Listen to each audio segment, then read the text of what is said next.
On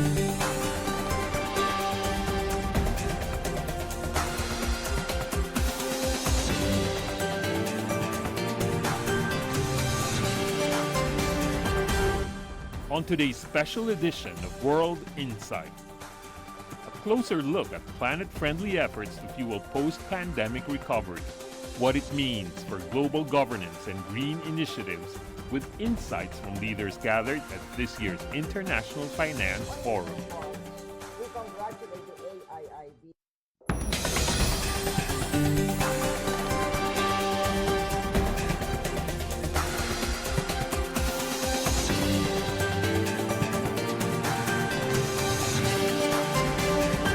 Here is our host, Tian Wei. Hello and welcome to World Insight. I'm Tian Wei in Beijing. Green finance, infrastructure, and free trade. Many consider those key three ways to bolster post-pandemic green recovery. It is also the theme for this year's International Finance Forum on global governance and development in the post-pandemic era. Over the weekend, I hosted two roundtable discussions at the forum, focused on reconstruction and transformation of global governance, boost international collaboration, and promote sustainable development in our world today. There's an urgent need for global trade cooperation. Yet, cooperation in the WTO has become harder to achieve. A gap is widening between the global challenges facing WTO members, the COVID-19 pandemic, the digital revolution.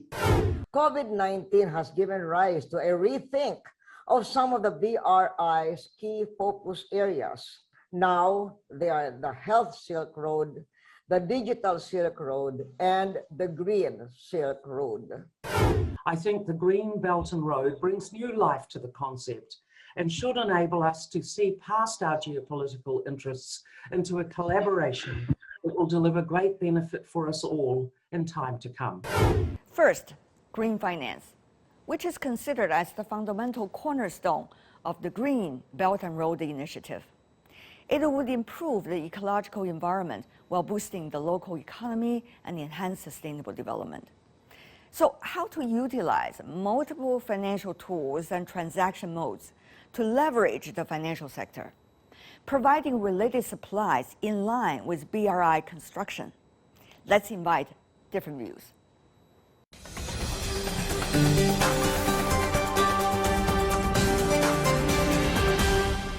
Now let's go to the panelists who are here to share with us their thoughts on some of the issues we touch on.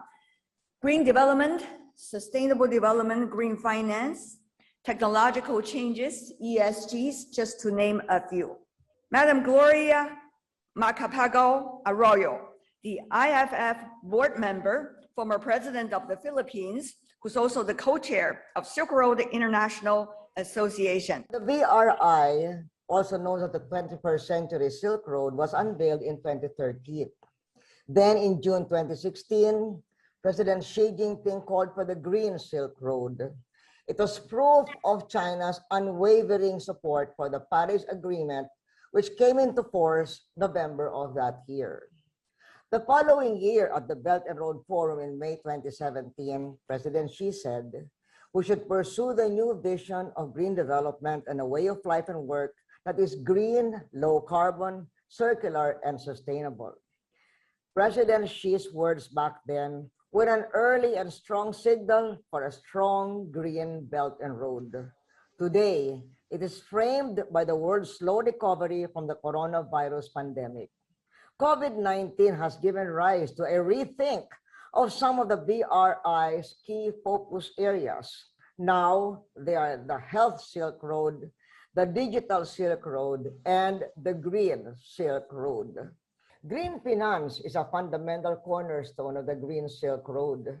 We congratulate AIIB on its newly revised environmental and social framework to guide itself and its clients in the management of environmental and social impacts of its projects.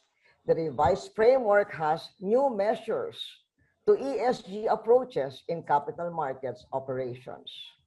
To achieve the goals of improving the ecological environment while boosting the local economy and enhancing sustainable development. As our preparatory conference notes say, the financial sector should indeed fully play their roles to provide the green financial supplies by taking advantage of various financial instruments and transaction modes. Aside from traditional green loans, there are various financial products for green finance, like green bonds and green funds. On green bonds, we congratulate the AIIB for its successful pricing last month of its 5-year, 500 million Australian dollar kangaroo bond to finance sustainable infrastructure. On green funds, we thank the Green Climate Fund established by the country's party to the 2010 UN Convention on Climate Change for allocating last March $300 million to support the Asian Development Bank's first green recovery program in Southeast Asia for a climate resilient, environmentally sustainable economic recovery from COVID. Ladies and gentlemen, the environment is indeed the one global issue where all the young generation in the world agree. So with America having re-entered the Paris Agreement this February, amidst the China-US tensions, we can give our young generation hope that the two leading countries of the world have found at least one common ground on which future peace and cooperation might be built.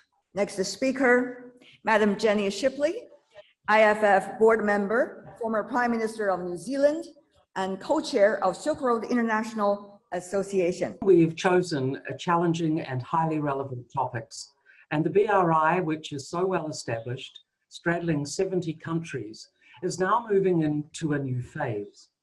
President Xi announced the importance of thinking about the Belt and Road as a green Belt and Road initiative some years ago now, but we are finally seeing some of the green elements, particularly green finance, coming to fruition.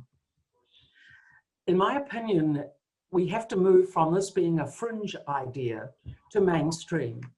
And my colleague, Madam Algro, has already outlined some of the initiatives that we have seen in significant areas at AIIB and others. But I believe it's also a challenge for the private banking institutions to adopt green finance principles as part of their mainstream lending. We're already seeing in China individual investors starting to recognize that old energy investments, for example, may be fraught with risk and are starting to move their interests to renewable energy. It's important that other asset managers and banking institutions, as they set policy, also reflect the importance of this initiative. It's not just about sustainability. It is crucial for the future of the globe that the finance sector supports development in such a way that gives us a sustainable and balanced future. So I think green finance, and we could talk about it a great deal, but it is the number one that requires further research and development, further commitment by boards of directors, further socialization amongst communities, and further discipline from executives of both asset managers and the banking sector if we are to achieve the change that we hope is possible. We're also seeing terrific innovation in green transport and green urbanization. Those principles appear to be well embedded in design features in almost all economies. And again, if the banking sectors and other funders, both public and private, take a firm view on the outcome, not only the social outcome of urbanization and transport, but its minimal impact on environmental elements, then again, we will be making progress consistent with the green BRI. As has already been noted, we have had some setbacks as a result of the coronavirus and the degree to which both governments and institutions have felt able to continue to invest in the BRI initiatives. What is encouraging, though, is that for the first time, the majority of investment has flowed into areas like renewable energy. And while this is an important gain, it is important to note that there are still huge pressures because of the cheap cost of coal, for example, for investment to also flow in those areas. Again, I want to reiterate that we will only see major change if we actually have decision makers at every level, at government, at multilateral levels, at the levels of the boards of directors of banks and other asset manager and investment institutions, taking a particular stand on these issues and not reinvesting in potentially stranded assets or assets which need to be phased out in the short to medium term.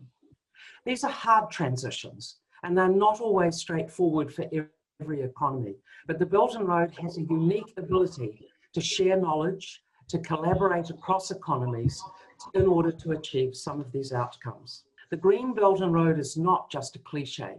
It is a very important next stage and what was one of the most innovative strategic decisions of the last decade, when President Xi indicated the importance of connecting people to markets and markets to people across the globe.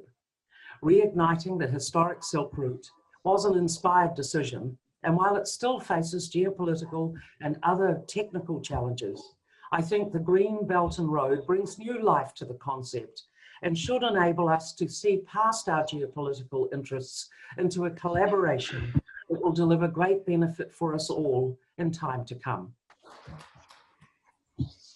We are honored to also have Mr. Carrett Calimbetov, who's the governor of Astana International Financial Center, former Vice Prime Minister of Kazakhstan. Belt and Road Initiative first time been launched and announced in 2013 in Kazakhstan in the city of Nur-Sultan. And Kazakhstan and China has a permanent comprehensive strategic partnership and cooperation. During the President of Kazakhstan, Mr. Tokayev visits to China in 2019, Kazakhstan and China committed to permanent partnership.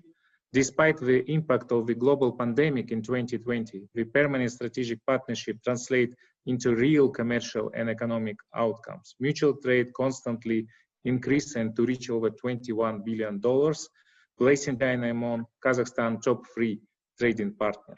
Kazakhstan is a key strategic partner for BRI and is currently implementing 56 joint BRI-linked projects in finance, industry, transport, and logistics with China.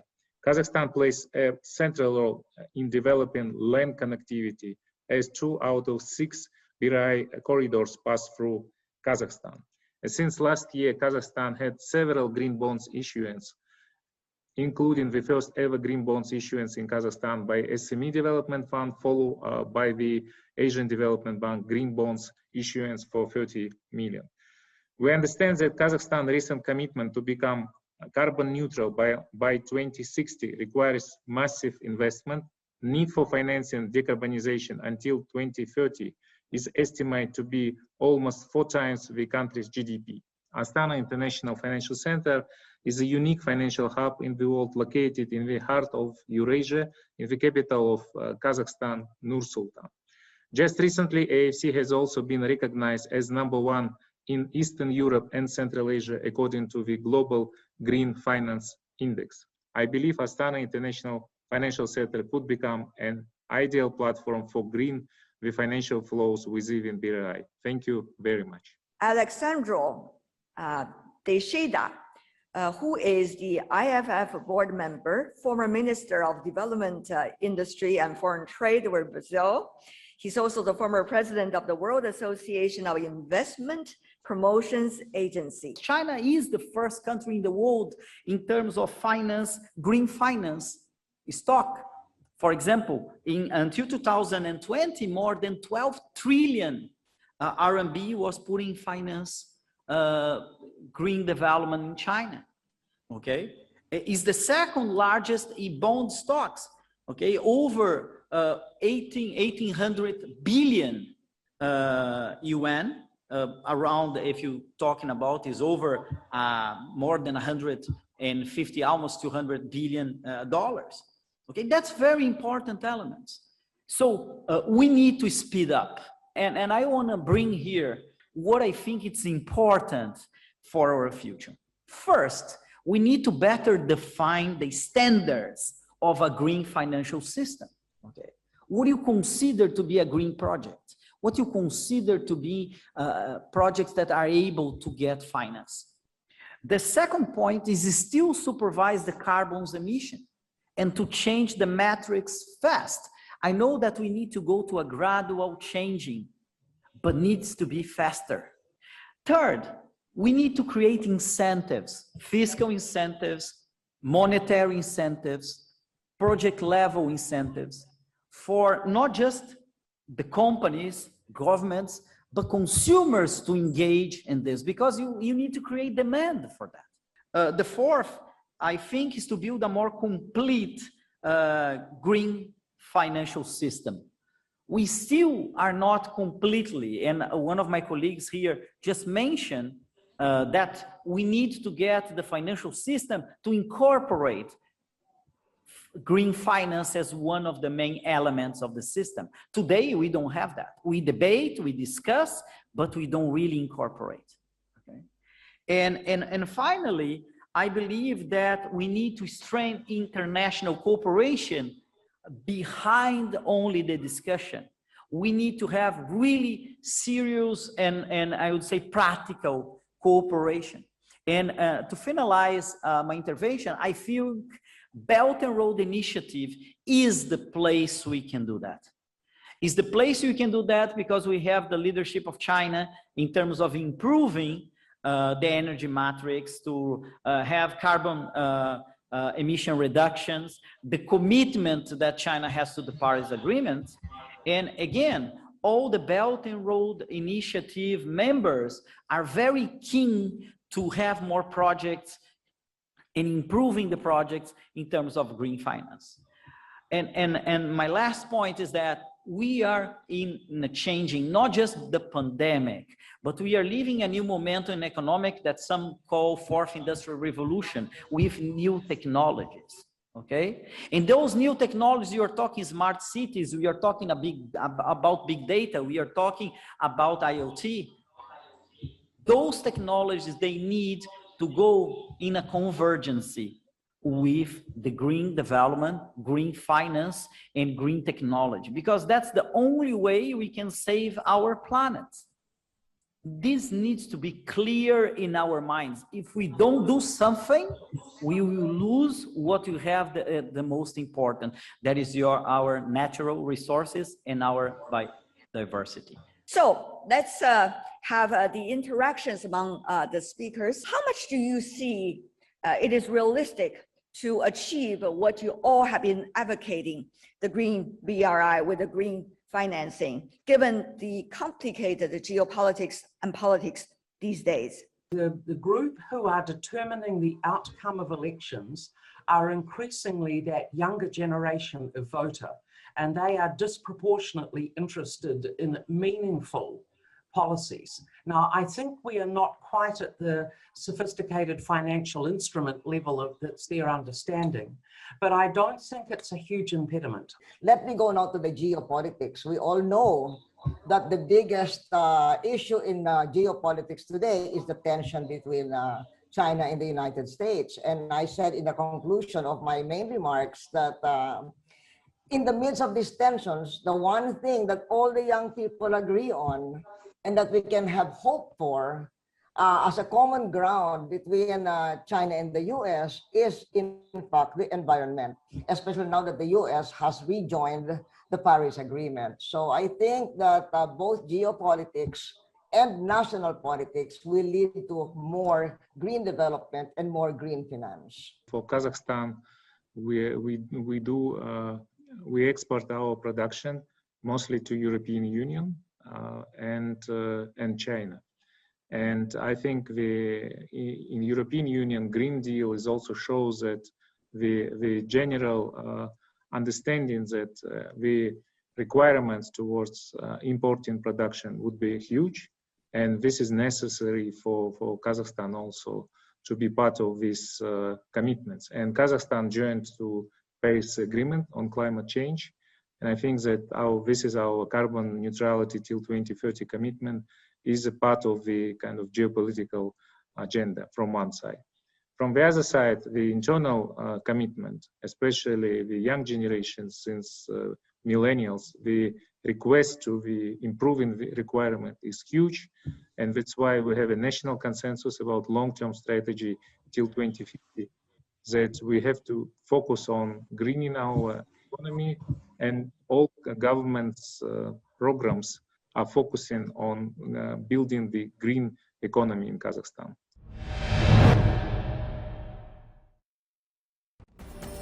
You're watching World Insight.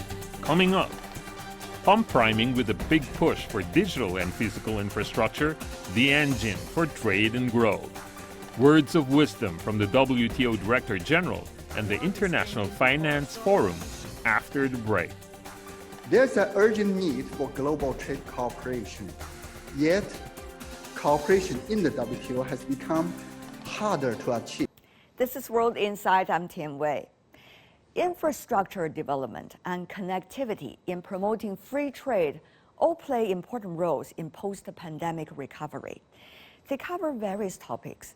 For example, the cooperation over regional multilateral trade systems, such as RCEP and Belt and Road Initiative. This kind of arrangement could promote global trade and international cooperation. It also depends on institutions and mechanisms to foster consultation, joint contribution, and shared benefits. Earlier, I talked to Ms. Alejandro Ivela, Director General of the World Trade Organization, about these issues. Let's listen. The world is changing before, so all WTO members also have to change. They have to adopt processes that will enable them to do things differently. And I'm hoping that one of these is the principle of inclusion. I have seen that happening, that there's a willingness to cooperate, there's a willingness to make sure that people are included, all are included in the discussions. We're seeing it happening in the fisheries negotiations. Let me ask you more about the WTO. The appellate body is supposed to be the teeth of the WTO, but we see little progress in figuring out who will be the judges, and not to mention they will back to work. What to do? Will WTO still be able to maintain its capability? The WTO has to work on the reform of the dispute settlement system. I think all WTO members are clear about this. I think the issue is what should be the nature of these reforms. And on that, WTO members still need to come to agreement. So these are some of the discussions that will be initiated. There are developing countries who have issues with the way the present dispute settlement system works. There are developed countries like the United States who have problems with the way it works. We have to factor all this into account and come to a common understanding of what type of reforms we want. I hope that by the time of the 12th Ministerial Conference in December, we will at least be on the same playing field, level playing field, with respect to how do we want to reform the system. We need it to be reformed in order to make sure that the rulemaking of the WTO still has the credibility it deserves. That's Alejandro Ivela, Director General of WTO. She talked about the agenda for free trade this year. On the Summit of Infrastructure Development and Free Trade from the International Finance Forum, many guests, also from different sectors, shared their insights on free trade amid the pandemic. Take a listen.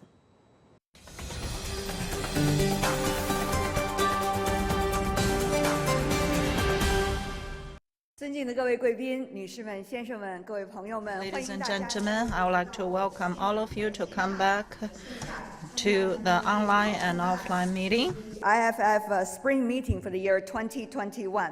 下面呢，我们要进行的是丝路国际联盟 Now 大 we are 会 going to have the Silk Road International Association Summit 2. Building and free trade. Very honored to have a wonderful panel of speakers. They are going to address the questions coming from the free trade area and also from the infrastructure building. My great honor to introduce Mr. Yi Xiaozhun, former Deputy Director General of the World Trade Organization. Thank you very much, Tian Wei. Ladies and gentlemen, good morning. It's my great pleasure to be with you to discuss global trade cooperation and WTO reform. I think the topic cannot be timelier. I finished my tenure in the WTO 2 months ago. I can tell you that the WTO is facing enormous challenges. And a major reason is that multilateral trade liberalization has remained on ice since the conclusion of the Uruguay round of trade negotiations in 1994. While regional and bilateral trade agreements continue to be formed, businesses need to cope with a tangled spaghetti bowl of rules. In addition, the stockpile of protectionist measures continues to increase despite repeated calls for a standstill on new restrictive measures. There's an urgent need for global trade cooperation, yet cooperation in the WTO has become harder to achieve. A gap is widening between the global challenges facing WTO members, the COVID-19 pandemic, the digital revolution, climate change, restoring growth, widening development, and their collective ability to address them. The broad objective for WTO reform is to find ways that its members can work together more effectively to liberalize trade, improve rules, and solve collective problems while accommodating their increasingly diverse interests, priorities, and levels of development. Against this background, reforming the WTO has two broad and related dimensions. The first is structural. An increasingly complex and diverse WTO seems to require more flexible and multi-speed approaches, encouraging cooperation by giving members greater scope to determine where to advance, how far, and how fast, based on their national needs. An increasingly flexible structure helped the system to evolve in the past.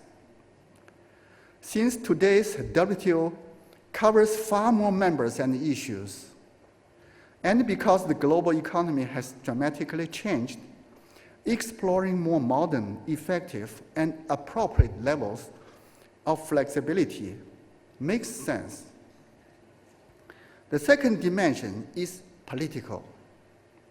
While structural reforms can facilitate cooperation, they cannot substitute for cooperation. Members will choose to work together in the WTO only if it advances their interests and delivers positive results for their citizens. This depends on WTO members identifying shared objectives, finding common ground, and reaching agreements that deliver mutually beneficial outcomes, such as increasing access to COVID-19 vaccines and curbing harmful fish subsidies. The system can progress only if members recognize that the best way to advance their national interests is to advance their collective interests through greater multilateral trade cooperation. Today's fast-changing global trade landscape requires a parallel change in global trade governance. Obviously, revitalizing the WTO's negotiating function is critical. The key issues include identifying negotiation priorities, packaging issues more efficiently, and encouraging variable speed approaches. In my view, many of the tools and approaches required to reform the WTO today are readily available. The biggest challenge is not structural, but political. Members' willingness to find common ground. For multilateral trade negotiation to succeed, members, especially the major trading powers, need to want to cooperate with each other, to engage in mutually beneficial exchanges, and to find a win-win outcome for all parties. There's no reform shortcut. Thank you for your attention.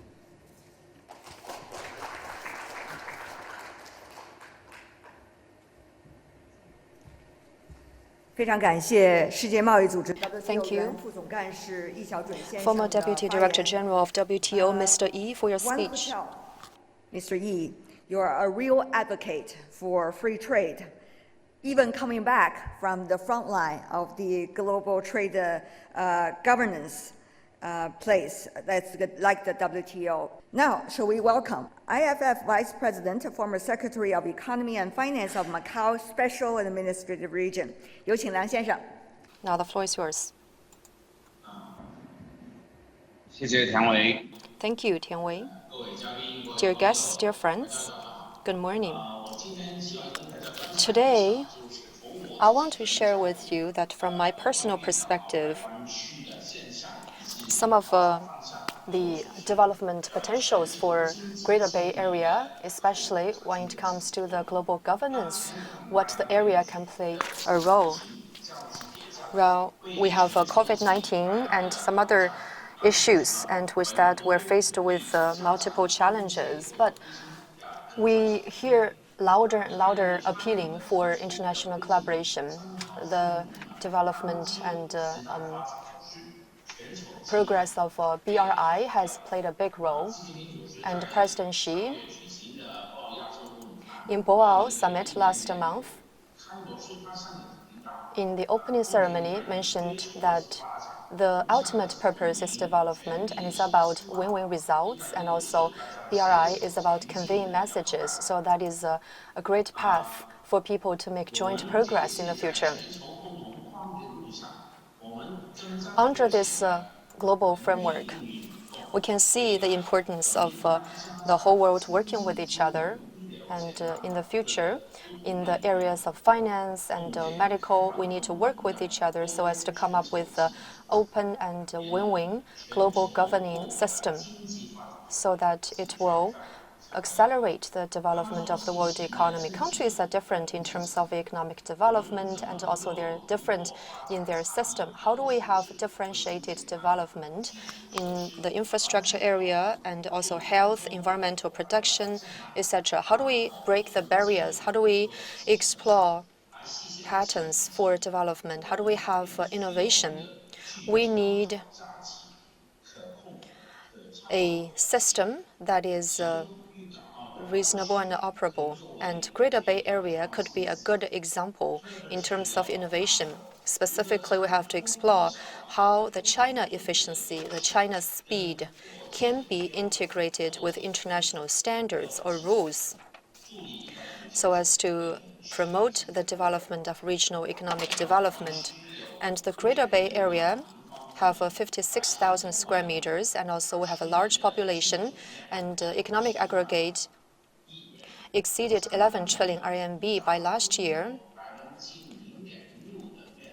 Less than 0.6% of the area of China, 12% of the Chinese GDP, etc. So it's about the economy of a medium-sized economy, and that's a very vibrant area in terms of economy.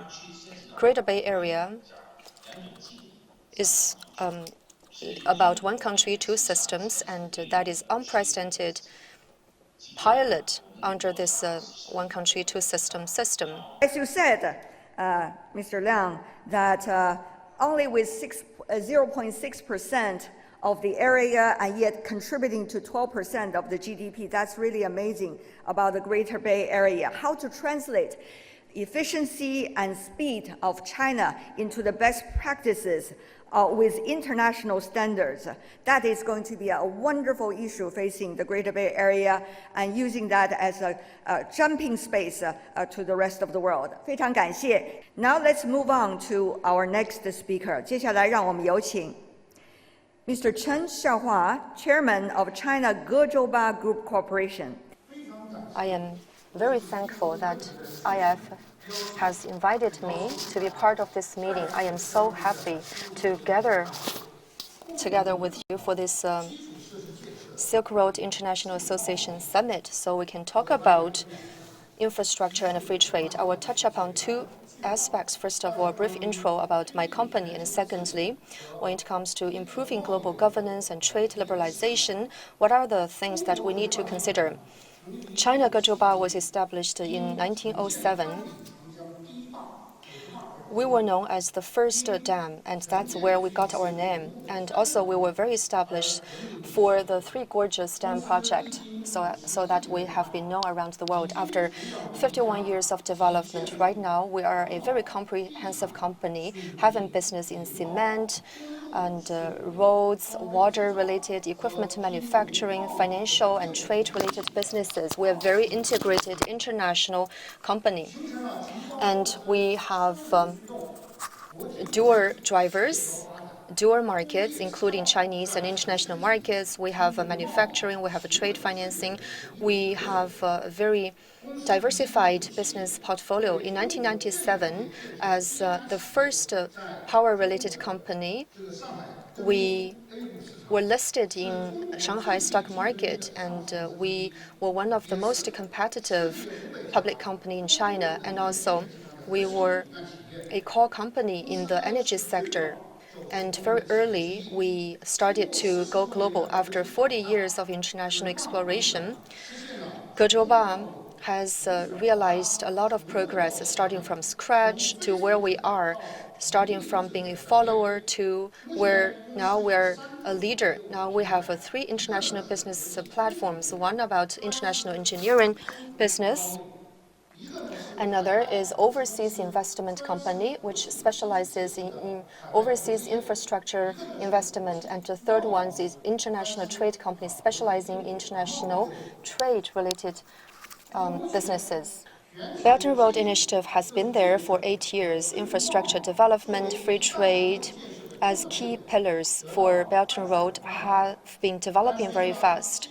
However, with economic globalization has been challenged to a certain extent, plus changes in terms of bilateral and multilateral relationship, plus COVID-19, there have been more and more uncertainties when it comes to the development of BRI.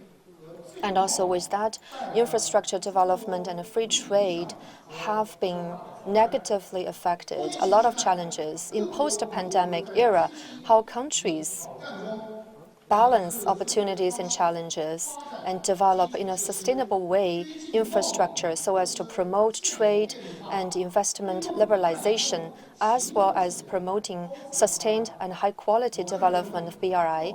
To me, the following four aspects would be very important. First, international cooperation shouldn't be carried out with the precondition of politicizing economic issues. We have to be comprehensive in promoting globalization and also regional integration.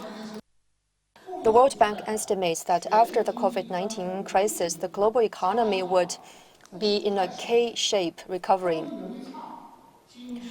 Countries with a weak economic foundation and a poor COVID-19 prevention capabilities would have their economy declining. In 2020, FDI around the world dropped dramatically.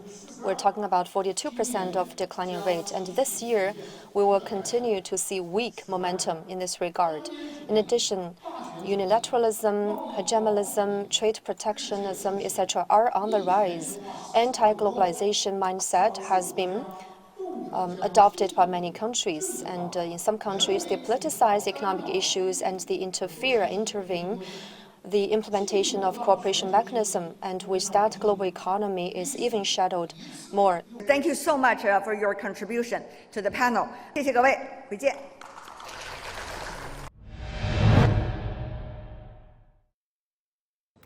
Some of the key takeaways from the International Finance Forum over the weekend. The world is changing fast, but discussions like these have always been inspiration and of great importance for new ideas and partnerships. All the participants know very well that we are fighting several wars, quote unquote. We need efficiency and we need to establish mechanisms internationally. But the last thing we need is discouragement and inaction. And that's all we have today. If you'd like to see more, search World Insight. Check out our YouTube channel. Follow us on Twitter and Facebook.